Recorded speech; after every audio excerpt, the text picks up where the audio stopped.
C'est parti pour le trade récap du 17 juillet. Très tôt, je viens juste de finir la session. Et on va débriefer de ce qui s'est passé. Alors on commence avec les billets. Donc sur le 4 heures, on est pour moi baissier. Pourquoi? Pour plusieurs raisons. La première, c'est que on voit que on inverse tous les gaps de 4 heures sur lesquels on passe, ici, et celui-là. Et de plus, on respecte les gaps qui sont baissiers. Ce qui montre bien que on est baissier sur la haute time frame, même en 2 heures, c'est assez évident. Ici, on le voit, hop, on revient là et on inverse ce 2 heures ici. Donc, en gros, ça, on n'est pas censé venir le chercher, ce point-là. Ce high-là, on n'est pas censé venir le chercher. Et on est censé, du coup, se diriger vers ce lot ici. Alors, du coup, si on regarde, par exemple, pour le 15 minutes, moi, ce que j'aime bien, c'est voir les 15 minutes pour voir à quel moment, eh bien, le prix va réagir. Euh, on voit plusieurs choses. Même sur le 1 heure, pour moi, c'était plus limpide. On a un gap de 1 heure ici dans lequel on est, et donc qu'on ne devrait pas inverser. Si on inverse ce gap, ça pourra se poser des questions. On a aussi des 30 minutes ici, hop, un là et un là. Donc ici, ça serait le dernier endroit où le prix devrait se placer, mais en d'autres termes, on ne devrait pas sortir de ce gap, on ne devrait pas sortir de ce gap. Et c'est ce qui va se passer à l'ouverture. Dès l'ouverture, on a cette manipulation et ensuite cette distribution. Tout de suite, il y a eu ce trade qui semblait assez évident. Avec ce gap en 1 minute, malheureusement, ça n'a pas bien fermé. Même si ce trade était prenable. Pourquoi? Euh, Parce que sur IS, au même moment, on le prenait et vraiment bien, c'était très très clean. Donc, en soi, j'aurais pu rentrer ici, mais j'ai attendu le 30 secondes. Un 30 secondes qui est venu clôturer juste au-dessus par là. Mais malheureusement, le temps que je passe mon ordre, je me suis déclenché un peu plus bas. Et ça va être très malheureux pour la suite. Parce que moi, je vais me faire malheureusement break-even. Et oui, hop, ici, je vais me prendre break-even. Pourquoi break-even? Bah, parce qu'on tape dans un 15 minutes, ça doit placer un 15 minutes et un 5 minutes par cette ligne. Donc c'est pour ça que je me suis mis break-even.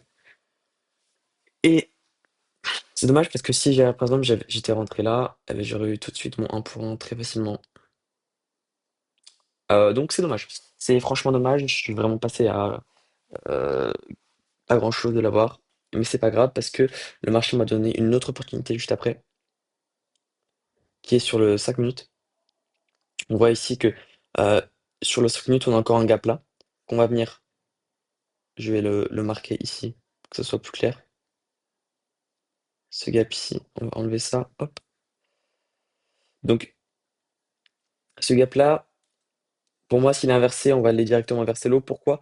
Tout simplement grâce à cette forte réaction. Ici, on voit, on tape dans ce gap et la réaction est vraiment très forte. Ce qui me fait penser que ce high-là est une high résistance. Enfin, vous m'avez compris à l'échelle de cette jambe.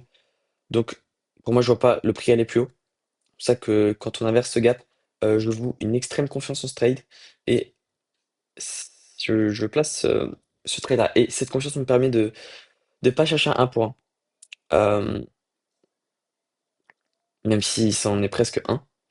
Euh, voilà, je voulais chercher euh, ici, juste, voilà ça.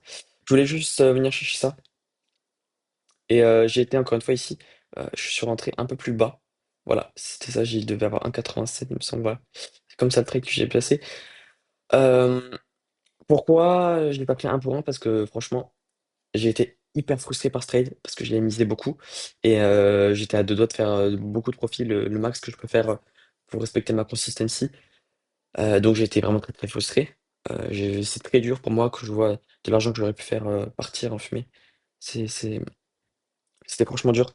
Quelque chose que j'aurais pu faire, c'est ne pas me mettre break-even sur ce trade et juste mettre mon stop loss à ce body-là.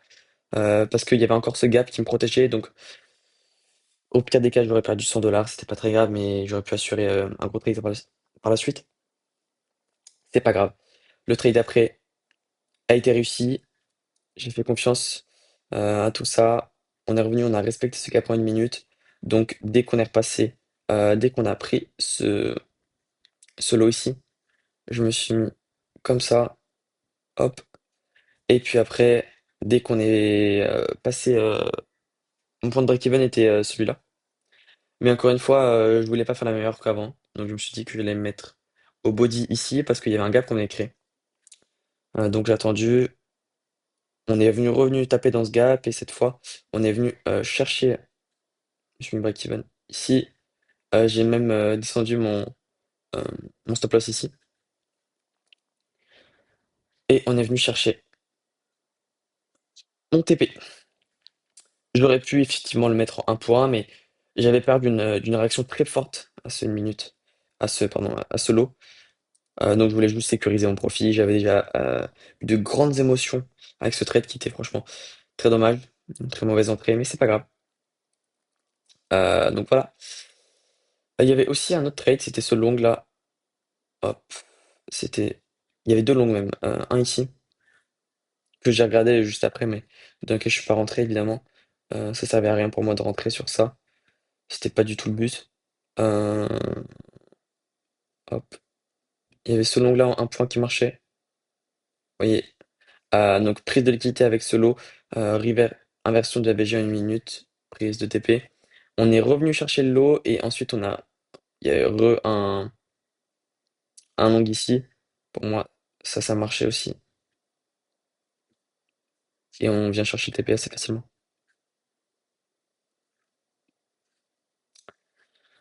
Donc voilà pour les trades du jour. Moi, je vais m'arrêter là pour aujourd'hui.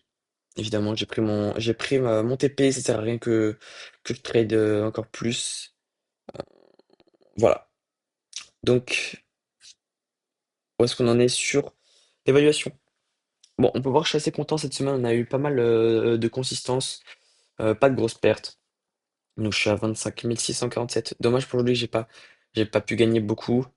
C'est comme ça, j'ai pris un break-even. Je considère que c'était pas très bien vu les circonstances et vu l'état mental dans lequel j'étais. Ça m'a vraiment beaucoup affecté.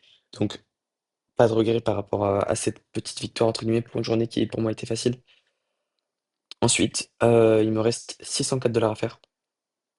Ça peut être facilement fait en 2 jours, 2 jours à 300 $ où je pense demain mettre si c'est une bonne journée et que j'ai beaucoup de conviction, tenter de faire ces 604 $ en une fois ou bien juste tenter de faire 400 comme ça il me restera juste 200, hem, quelque chose de assez facile à faire, à sécuriser. Donc voilà, c'est tout pour aujourd'hui. On se retrouve demain pour le trade